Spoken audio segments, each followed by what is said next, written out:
welcome to this Eyes of Harmony podcast review of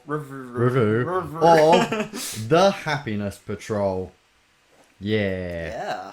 I mean, what? This was your first time watching it, wasn't it, It's Conrad? my first. Yeah. I never got. I just never. I didn't own this one till like close to the end of when I was collecting DVDs. So. Well, you were collecting in order, so.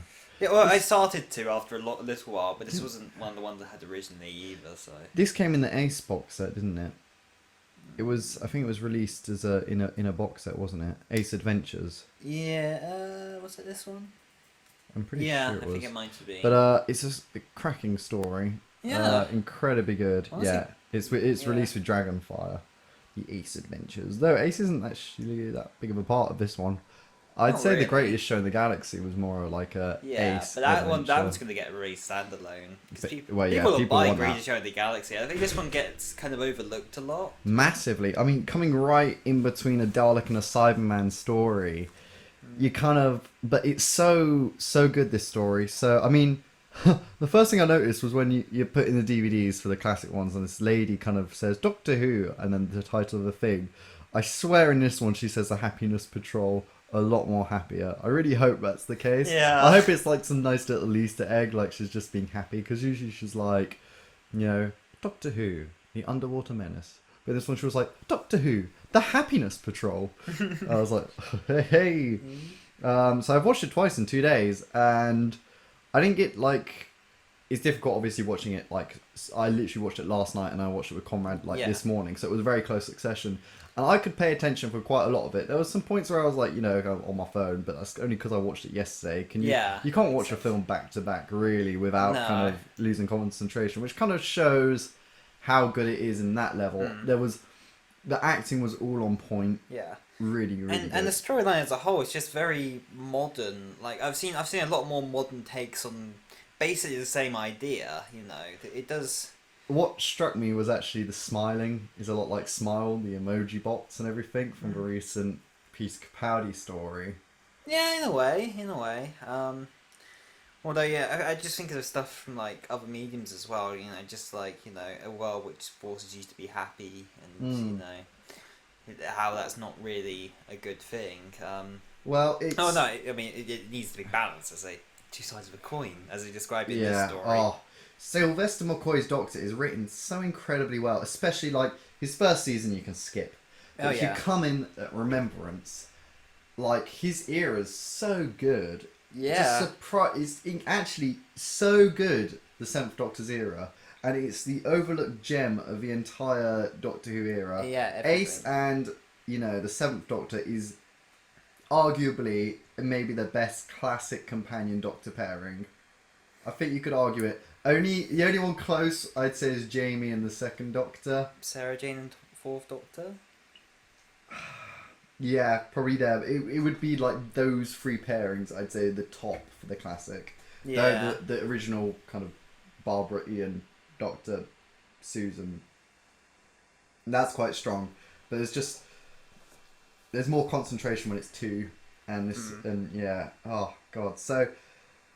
Happiness Patrol. So it begins, it does kind of like, you could see if it was filmed in the new era, it would be the pre-title sequence. Yeah.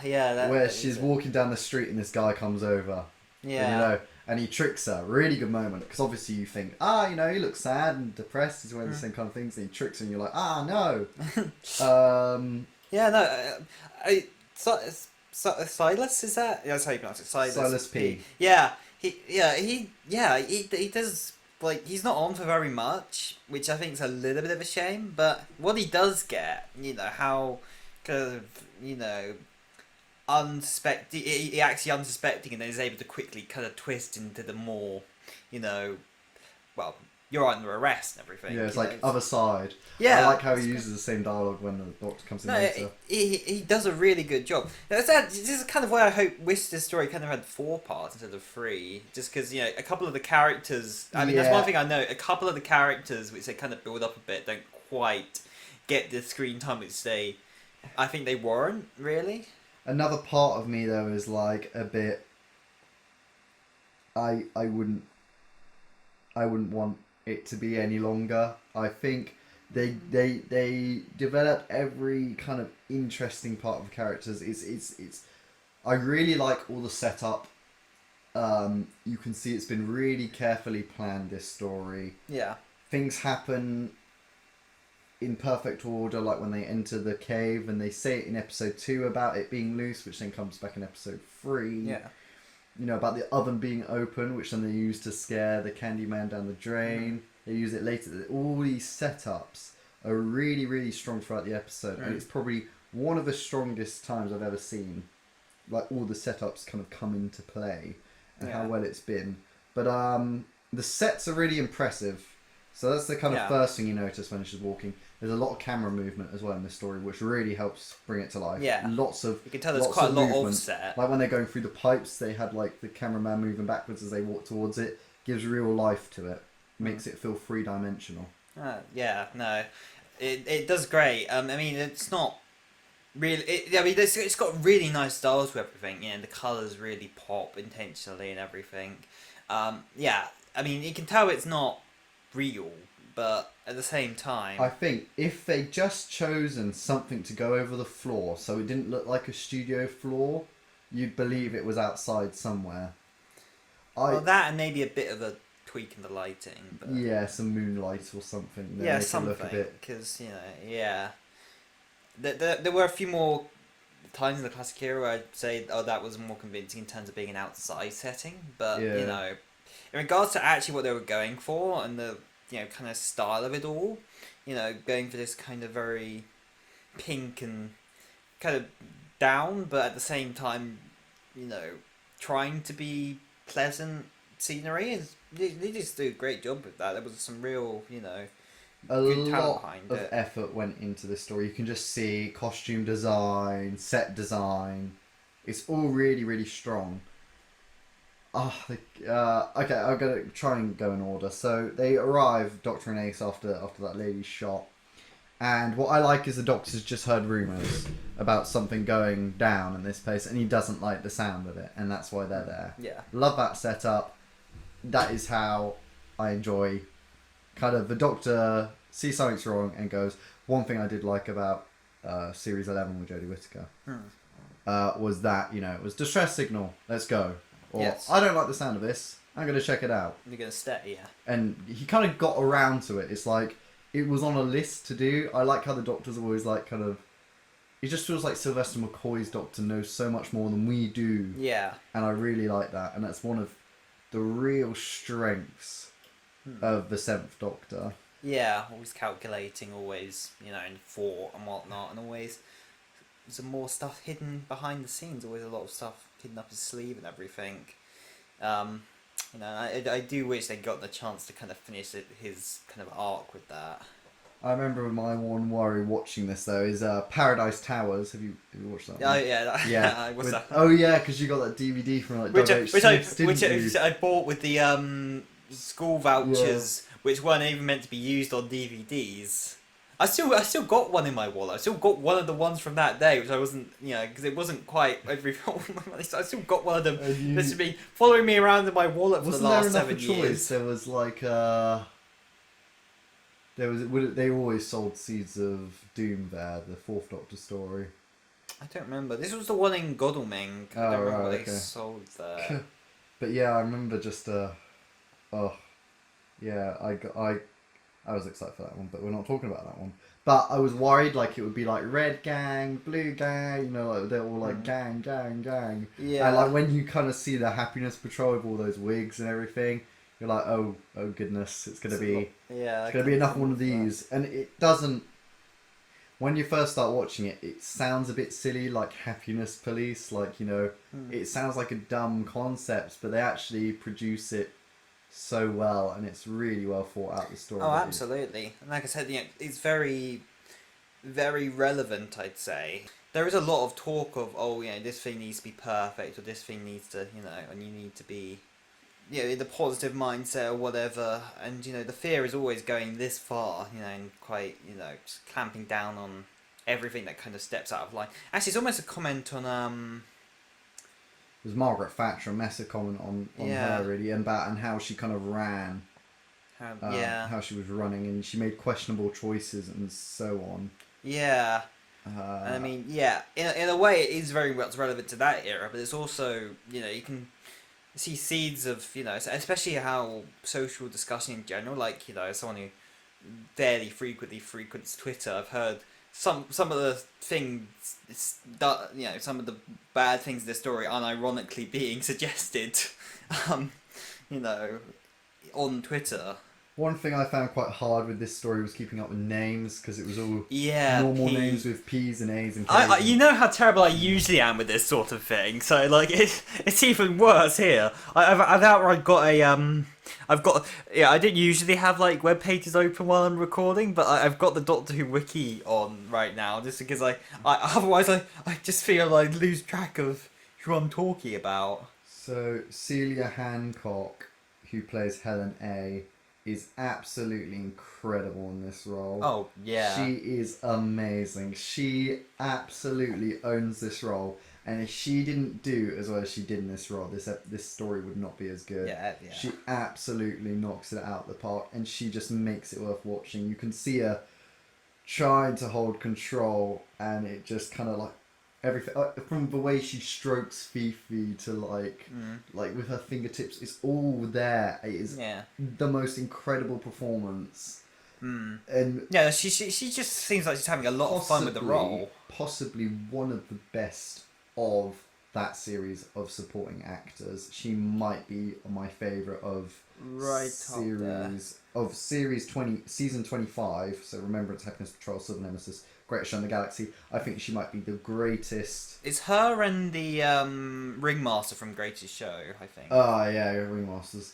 Well, I don't know. The clown is more the main clown rather than the ring. I don't know. Something about her completely gets this story across, and I mean, Chris Clow, who directed this, also did really, really well.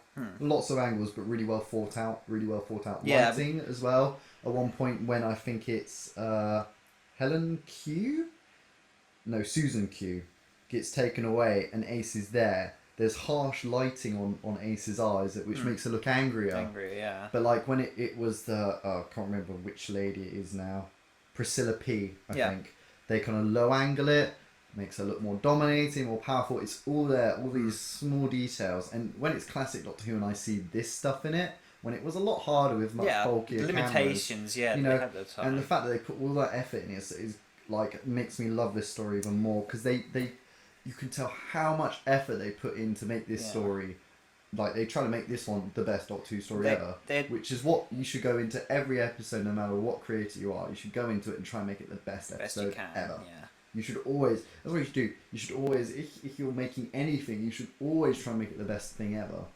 Even if you know it's going to be hard competition, But if I was given a Doctor Who story to direct, I'd want to, try and beat Blink or Caves of Androzani. I'd want to put that much effort into it to try and make it as good as possible. And I can tell in this story that they have tried to make it one of the best, and it really shines through. Yeah, they really have come a long way since sort of still cameras and whatnot of like some of the earlier classic eras. Granted, not that there weren't some more interesting camera work, but that mainly came from about John Pertwee's or whatnot. But there isn't.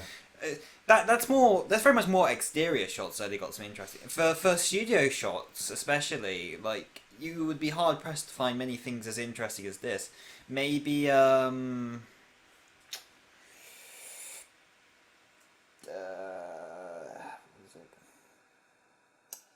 Tom Baker, Jungle. Oh, Creatures of the Pit? No, the earlier Sarah Jane. Oh, Planet of Evil. Yes, that's it. I mean, maybe that one. Like, that one immediately came to mind in terms of like great studio shots and whatnot. That was the set mainly. Yeah, that was a set. No, that's what I mean. That was it wasn't, but yeah. Also, Face of Evil was very good with Leela. That was quite good. Yeah. But yeah. Oh, so. Oh, yeah. Oh, Sigma, the harmonica player. I really enjoy him. Yeah. I wish they fleshed him out a ton. Yeah. Well, you just sort of immediately kind of trust the Doctor, which was a bit.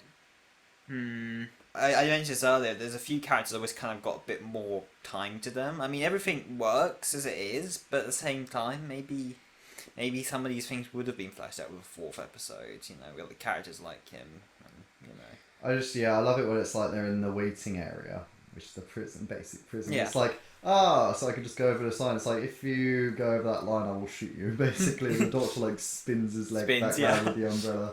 Lots of little touches which make it so good. But yeah, so the buggy. Oh so yeah. I want to point these out. They're so slow. It'd be quicker if they ran. And I love when they like, you know, take the bomb out of it and then start driving away. Like they're getting away so much faster. The only advantage I can see is perhaps a smaller frame, being that it's crap was in the buggy. But yeah, in terms of speed, it would have been better off running. Isn't it? Welcome to Doctor The Cart. tank one they get in later, which is more protected. Yeah, that makes sense for moving that slow. reminded me very heavily of like a Mad Max style kind of Yeah. in terms of the tank, in terms of its design. That made more sense. The little buggy should have been zipping. It should have been. Zoom. Yeah, although that could have been quite dangerous in the studio. I know, but like, okay, so the big thing of this episode is the Candyman. The Candyman can. The Candyman can. Who can make the sun rays? Who could suffocate the people? Fondue surprise. Yeah. The Candyman. Okay, he was introduced horribly. You've got this great costume, and he's supposed to be frightening, and he's supposed to be scary, and he's got these really horrible eyes. Why would you introduce him just standing by a stove cooking? They should have had this name thrown about, the Candyman. Who's the Candyman? Oh, because they did talk about him. Yeah. And then at the end of episode 1 is when he first should have appeared. Like, instead of the gate coming across, you should have just heard his voice off screen. And you should have just found him under the table and been like, you know, and like they just have a conversation, and then it's like, Candyman, I've got your, you know, what does he call them? Experimental guinea pigs. Yeah. And like they make a run for it, and then the Candyman just steps out. Yeah. With the eyes, and that would have been like that. Just cutting on that shot would Something have been like amazing. that, yeah. I would have not had him appear until the very last shot. Quickly, yeah. Do a Dalek. Or, that would have worked better. I do a do agree. Cyberman. You know, I think that would have been way more powerful, because they literally just have him at a stove, like, you know, it's just like walking in the kitchen and seeing your parent just kind of cooking, but he sounds like a 6-year-old. Yeah, yeah. And another moment that I just wanted to slightly go back. There was after Silas catches the person, like they're talking about like that he wants to go right to the top. They never really build on that. I was kind of expecting that to have some sort of payoff, because they really hang on that. I hope you're not going right to the top. Yeah, oh yeah. And then that never comes up again. The They guy's just just kill him. killed. They Yeah. just kill him. It's like, oh, you look upset. There should have been a bit more conversation, like, oh, you like, there's no one here, and then they should have basically just kind of pushed him to be like, oh, so you're the one who's upset. You've alerted on yourself, and then they. Something. Yeah, I kind of wish that had gotten like a bit more payoff in terms of because they did. I mean, that scene, for all intents and purposes, could have been cut in half, and basically that would have resolved that. But they kind of hang on that scene, and Yeah, I just read it kind something. of goes nowhere. Just read something cool. So in the scene where the Candyman's running through the tunnel, he doesn't have that metal brace on his head. Yeah. And apparently they added that on after they filmed that bit to try and disguise the actor inside more, because I guess it showed too much of the face there, so they added these kind of metal things. Added. Didn't notice that because of the good dark lighting. No, That's not too bad then. That's interesting. So apparently it was originally planned to be filmed in black and white. Huh. How come? Just because the kind of happiness and like I would have. No, I kind of like he the colour said palette. he would have begged the production team to film it in black and white, as he thought the sets were lacking. He didn't realise that was an idea. I thought the sets were right, but I can understand they were lacking slightly. They were quite flat. I would say, but they put a lot into costume design. I think that's why. But they made it interesting. I mean, there's a really good. I love how kind of at the end it all kind of happens at once. The revolution and how they kind of get round it and they turn them on themselves. Like 'cause they're happy and then they can't kill them, so then they're sad. So then the patrol turns against each other. I kind of wish we saw a bit more of the actual conflict though, like because they talk about how all these revolutions are happening, how there's infighting and whatnot. But we don't really get to see any of that really. We suddenly taken back to the Doctor running through the the sewers and whatnot. I don't really see much of the actual revolution and infighting and whatnot. We just hear about it. I know there are limitations probably, but just see a bit of few deaths, few people being few explosions or something. It's when so they put Fifi down the tunnel to try and kill Ace. Ace throws some Nitro 9 at it. The bandage it's wearing in the chair is hilarious. It just always makes me laugh. But then the thing is it's like, oh wow, the dog I love, the dog rat thing I love so much got hurt down the pipe. So you know what we're gonna do? We'll put it down there again, and then it dies. It was like, come on, what did you expect? And the thing is that the explosion doesn't kill it, but being crushed by a few bits of candy does. Yeah, it's a dumb dog. But I love how it's like in those bandages for like half a day. It's like, oh, there we go, all better. I'm like, what's in a bloody Nitro 9 explosion? Daleks exploded from that stuff. It's a very strong dog, except for with candy. It's kryptonite. It's like a pating. Oh. It's got indestructible skin almost, but a hard knock to the head will kill it. But yeah, I mean the Doctor himself has so many great moments in this episode. Like the staring down the snipers moment is probably one of the most defining Seventh Doctor moments. Oh, it's absolutely.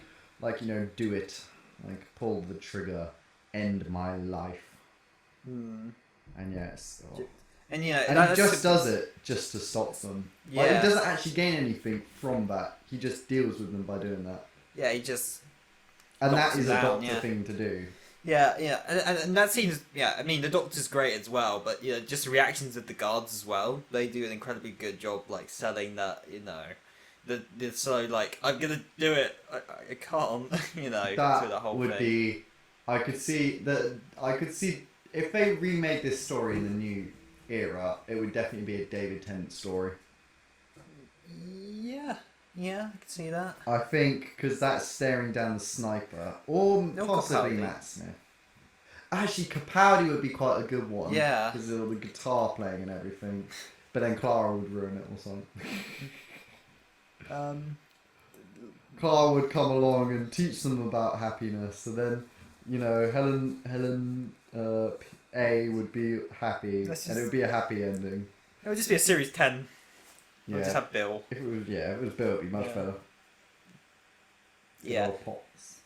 But I love just all the mutiny everywhere, and at the end, Trevor and I think it's Joseph C, they leave. Yeah, well, the whole Joseph... Oh no, Gilbert M and Joseph C. The Joseph C thing kind of somewhat...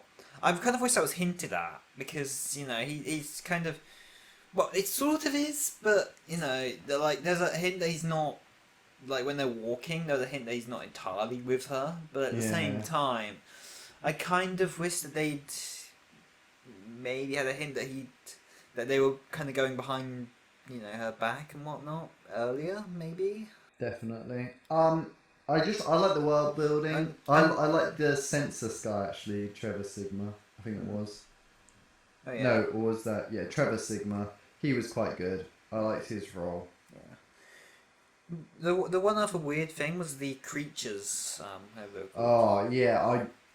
There's like one line of dialogue which explains who and what they are, and if you don't catch that, There should have just been the Killjoys. It should have just been Killjoys in the sewers, really. Yeah, which would have made them all coming up and laughing later make more sense, wouldn't it? I mean, if they were with the Doctor as opposed to the Doctor just going, oh, we'll just drag them, drag them out of wherever they are, and they're going to come round and laugh with us.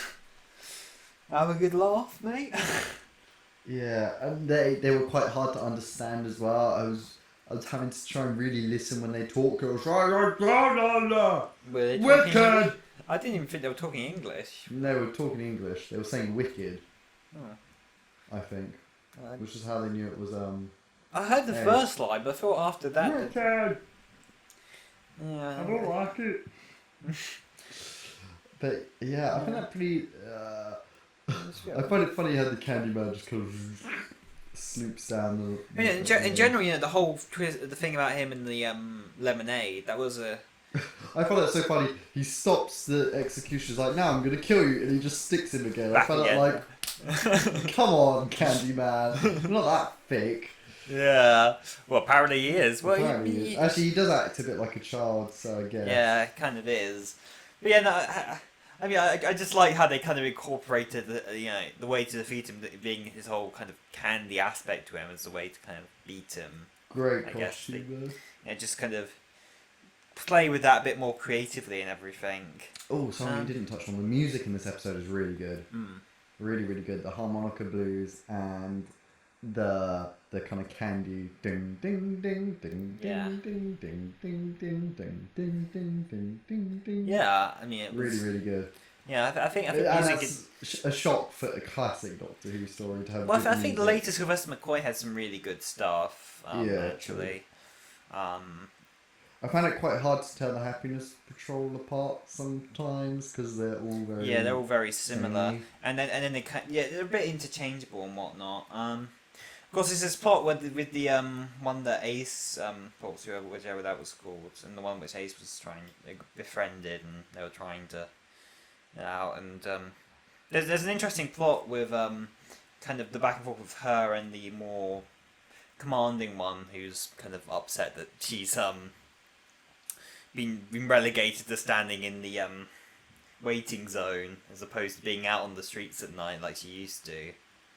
Yeah, so it's like even the villains, even the ones that continue to be more villainous throughout the end, kind of have more nuance to them than just being, just I'm entirely with this, or I'm entirely happy with everything, even despite the whole premise of the thing being that you're supposed to be entirely happy with everything. But it's never that simple, even if a lot of them are following them to the letter. Although the most confusing one of the Happiness Patrol was probably because they kind of bring in this whole hang on, it was right at the end.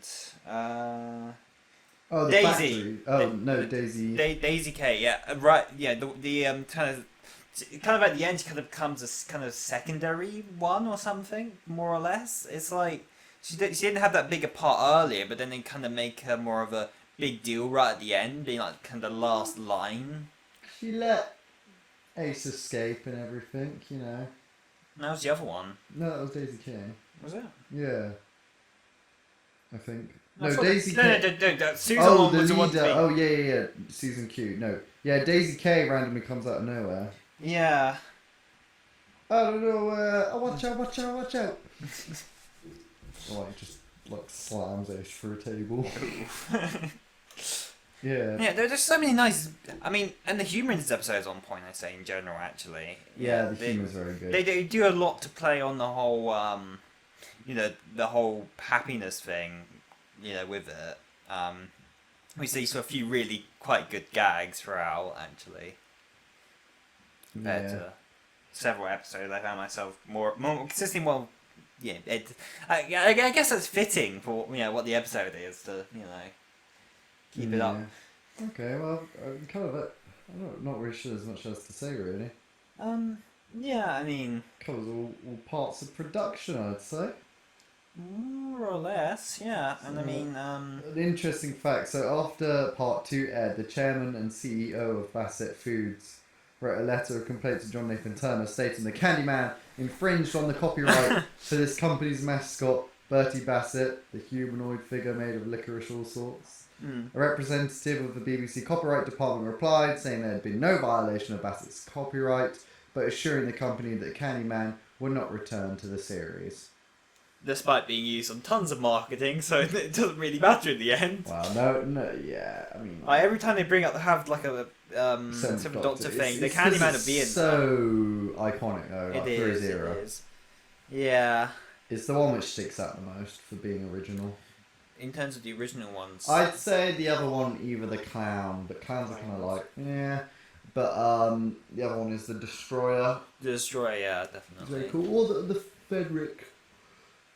Yeah. Yeah, apparently... and the Cheetah Men. Oh, yeah. Apparently during the William Hartnell era, a story called The Jokers was kind of there, but it was kind of the other way around. So laughter was forbidden, and being serious was law. So yeah, that would have been interesting to see. Yeah.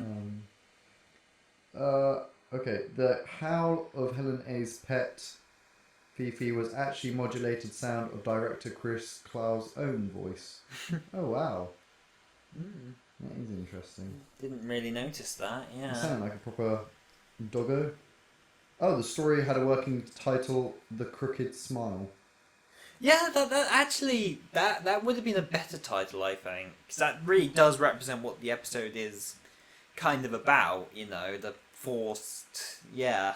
I think it sounds better. That would have been cooler. Yeah, no, definitely. I think that's a cooler title.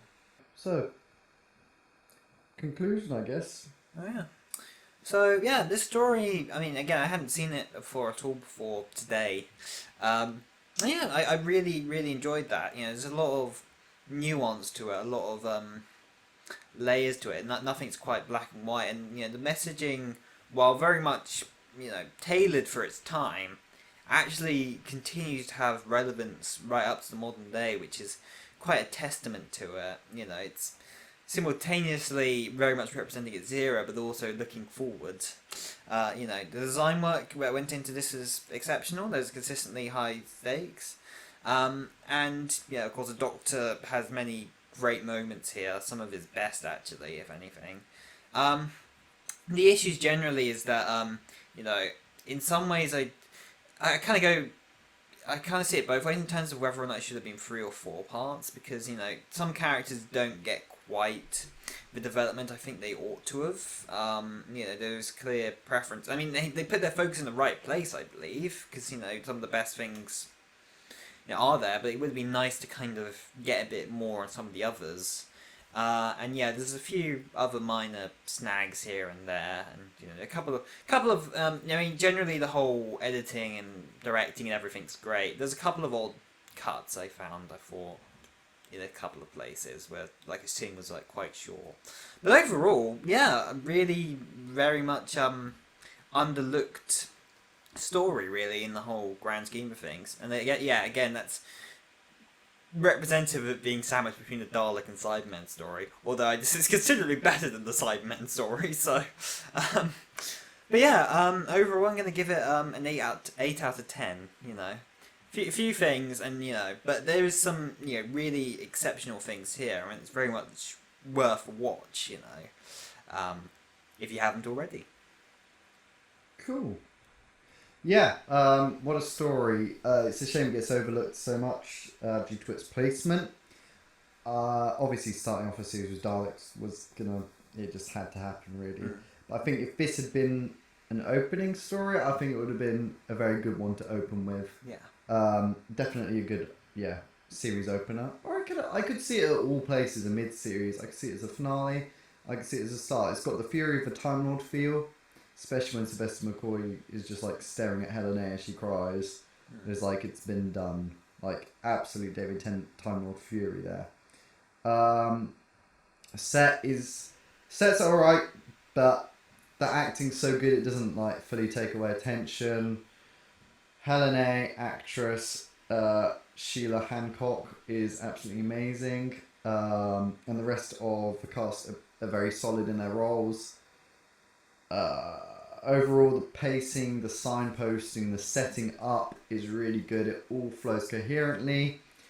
The kind of things in the drain are a bit odd and they don't really need to be there, but it doesn't ruin anything. It's just kind of there. There's some funny moments, there's some really deep moments, and it's just a really good overall story.